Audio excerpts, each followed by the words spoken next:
What's up, everybody? I'm Leah B. Jackson. This is pro gamer Greg Idra Fields. Hey, Leah. Hey. And today we're going to be running you through the best way to play as Sergeant Hammer in Heroes of the Storm. Ready to go? Yep, let's get to it. Okay. All right, so here we are in try mode with Sergeant Hammer. Tell us a little bit about her and her abilities. Sure. Sergeant Hammer is a very strange long-distance damage dealer.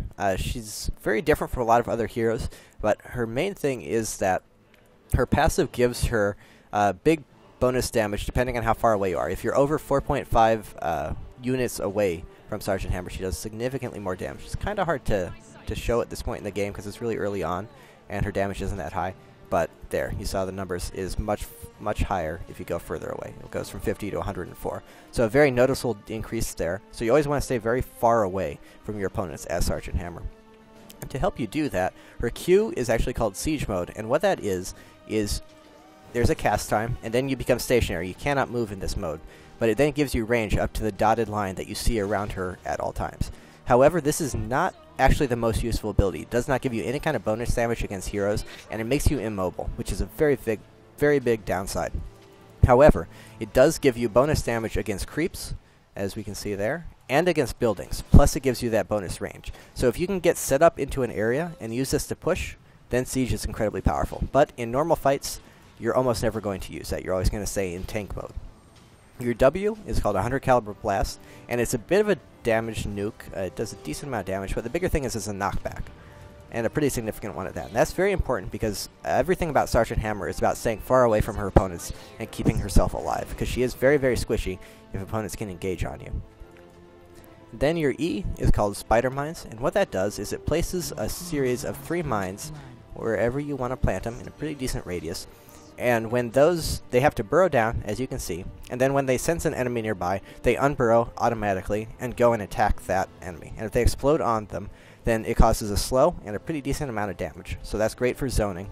And again, area control is everything with Sergeant Hammer. So there, we see actually a pretty fair amount of damage, plus it slows them. So your W and your E both allow you to run away much faster. And in conjunction with that, you don't actually have a mount as most other heroes do. You have thrusters. And what you do is you activate that, it's instant, no cast time, or no mounting time, and then you just run away really fast. So, basically, what you're going to do is you're going to set up, you're going to be pushing, you're going to siege up, and then when they come close to you, you're going to W them away and run away. Now, the ultimate that we're going to be looking at here is called Napalm Strike, and that's a very spammable, small area skill shot nuke that does initial damage and then damage over time. And that's just it. It's a very high range, as we can see, and it's only a 6-second cooldown. So you can basically just spam this. You don't have mana problems on this hero, really. It's just a bunch of additional, easy-to-use, strong DPS. And that's about it for Sergeant Hammer's abilities.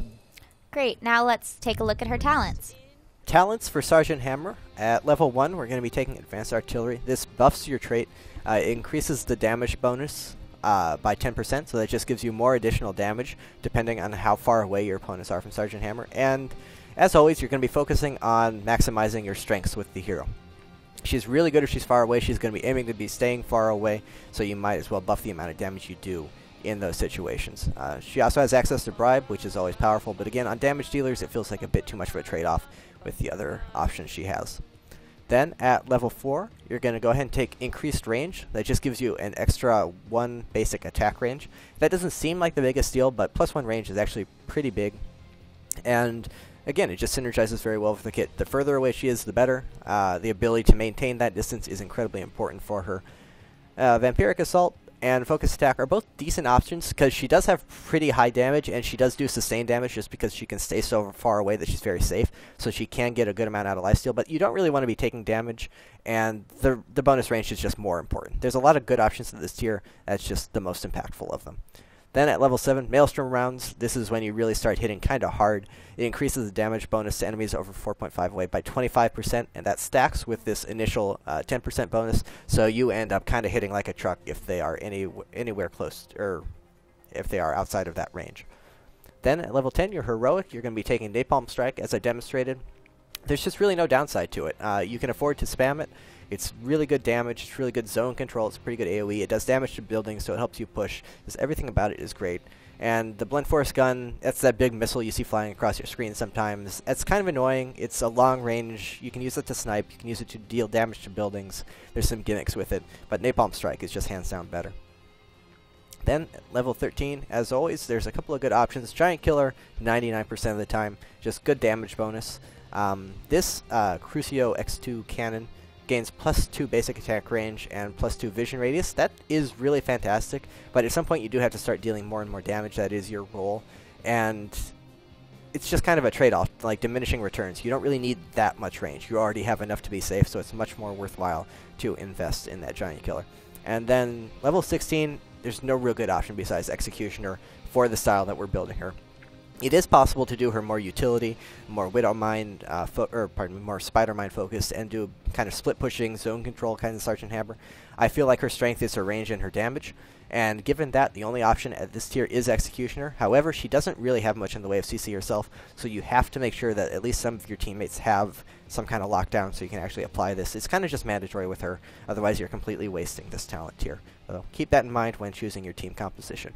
Then at level 20, 99% of the time, Advanced Lava Strike, it gives you an additional 10 range on your Napalm, and it does 50% additional damage. That's just absolutely fantastic. Long range, great for sniping, great for setting up pretty much anything you want without really exposing yourself at all. And then the additional damage is always nice. Beyond that, Resurgence, always okay. Not particularly fantastic on her for any real reason. Fury of the Storm, also okay, not particularly great. Napalm, or Advanced Lava Strike is a really great ability. I would recommend just going with that because it's really strong. All right, so for Sergeant Hammer, it seems like you want to be far away with her. And so with this build, you're going to be doing the max damage from long range. Yep. Basically. Exactly. Cool. All right, now that we have Sergeant Hammer's build all figured out, how do you sort of play her in a game? She's an interesting hero because she has a lot of little quirks. Early on, she cannot fight at all. She does very little damage until she gets her talents going.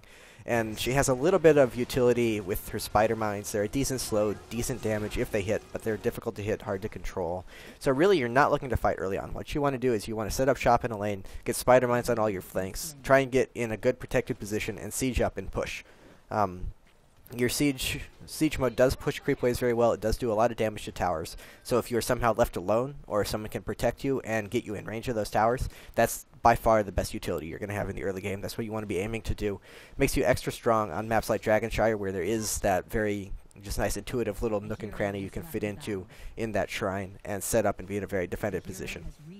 And you want to play it very panicky. You want to be very ready to run away, because if they do get on you, they will kill you. So watch out for that.